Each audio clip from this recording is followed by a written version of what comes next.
Welcome in. We are monitoring the latest out of Central Texas as crews work to find possible survivors in the destruction left behind by severe flash flooding. Inches of rain quickly fell and overwhelmed the Guadalupe River. Here is what we know right now. Flash flooding has claimed the lives of at least 95 people, and that number is expected to rise. Out of those deaths, at least 75 died in Kerr County. Many are still missing, including at least 10 campers from that summer camp called Camp Mystic. Texas Senator Ted Cruz addressed reporters earlier today. So I want to say we will come through this. To those in the midst of grief right now, that might seem hard to fathom. But Texas will come through this. I want to bring in CBS News correspondent Nidia Cavazos in Kerrville right now, Kerrville, Texas. Nidia, what is the latest that you're hearing from your area at this hour? At this hour, we know that the death toll has officially risen. We now stand at over 90 people who have lost their lives as a result of this catastrophic flooding here in Texas in the Hill Country. We also know that this includes the 27 campers at Camp Mystic and their counselors. But at this moment, we know that the search and rescue efforts are also underway across Kerr County and including neighboring counties. In fact, we continue to hear the choppers above us oftentimes and throughout the day because it's helicopters, it's agents on the ground, boots on the ground as they continue to search bodies of waters like the one behind us, land, and they're trying to search for the people who are still unaccounted for. Now, this morning, local officials did tell us that they're also facing challenges. One, because this terrain involves over 100 kilometers. It's a big stretch of land, and they're also facing technical difficulties. And over the weekend, it was also the weather that was in their way. They couldn't necessarily search with the use of drones because of the rain that didn't stop up until Monday. Nidia, you mentioned Camp Mystic. We've been hearing about the headlines, a big part of the story. So what do we know about the victims who were swept away in the flooding?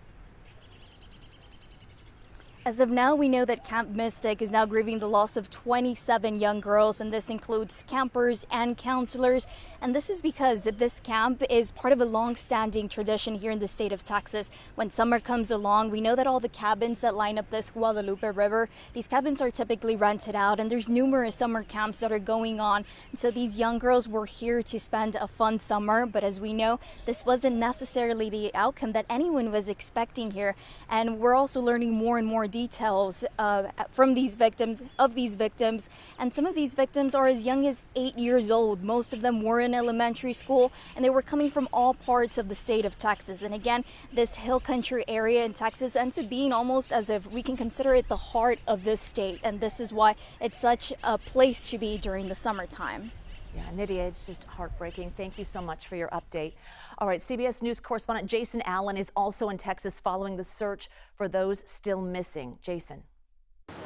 It is a windy afternoon here in Central Texas. Thankfully, there is no rain falling, at least here, but up to the north, there are strong thunderstorms that are developing again today. A lot of that water drains in this direction, and it could be a concern as we get into the late afternoon hours.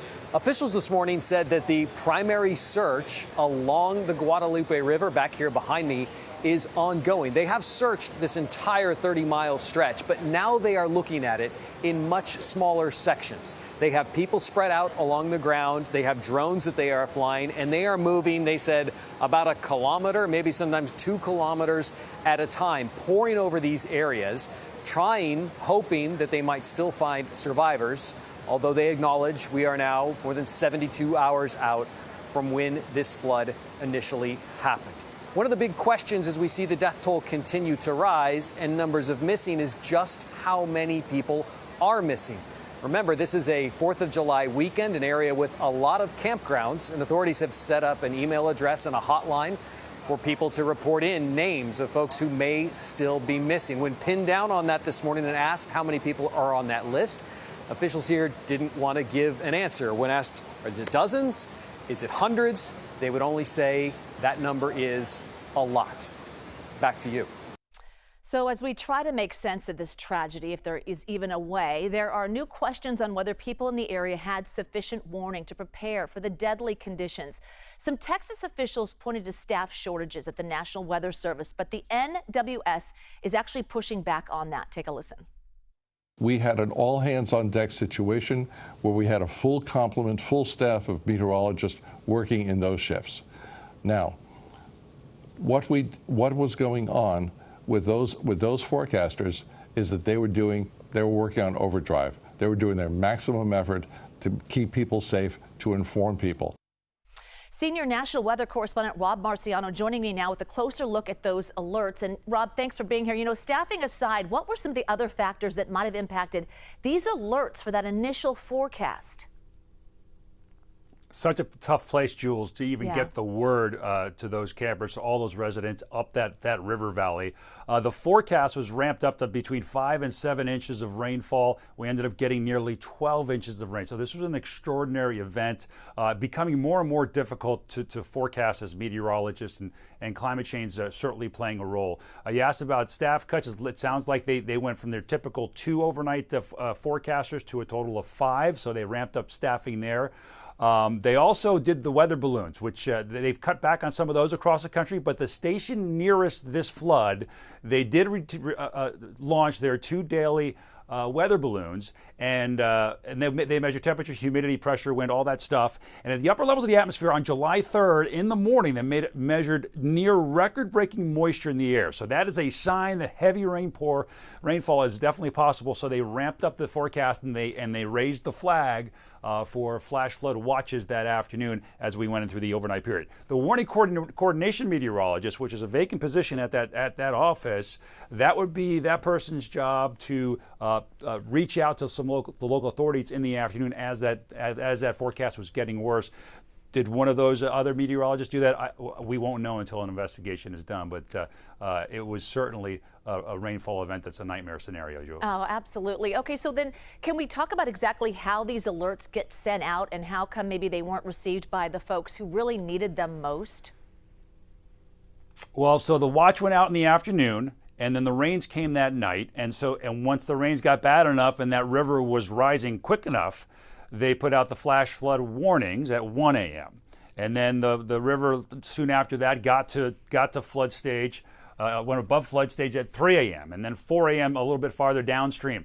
At 4:03 a.m. a flash flood emergency was sent out, and then another one a little farther downstream at 5. And when that happens, the National Weather Service is using warning like life-threatening, get to higher ground. It's not necessarily an evacuation order. It's saying wherever you are right now, or if you are near any sort of water or at low ground, get to a high place. And the question is, Jules, can those people up that river valley get it? Are their cell phones getting a signal? Are their cell phones have the alerts set? Maybe, maybe not. They're not at home watching their local TV meteorologist tell them what's going on. Most of them are asleep.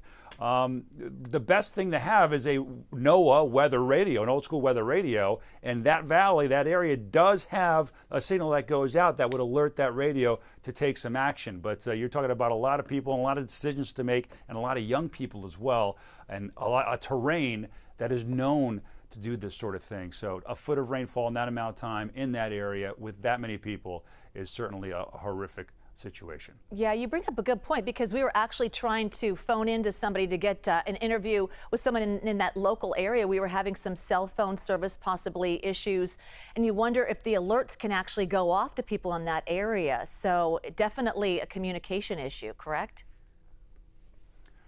Yeah, communication issue, and look, there's going to be a full investigation. There may have been a ball dropped here or there, but the time of day when this happened, the amount of rain we got, and the terrain that it happened in, you can blame a lot of different people, but in the end, I think there's nobody to blame but Mother Nature herself. This was something that I've not seen in my career. Yeah, all right. Rob, thank you for your time and your expertise. Appreciate it.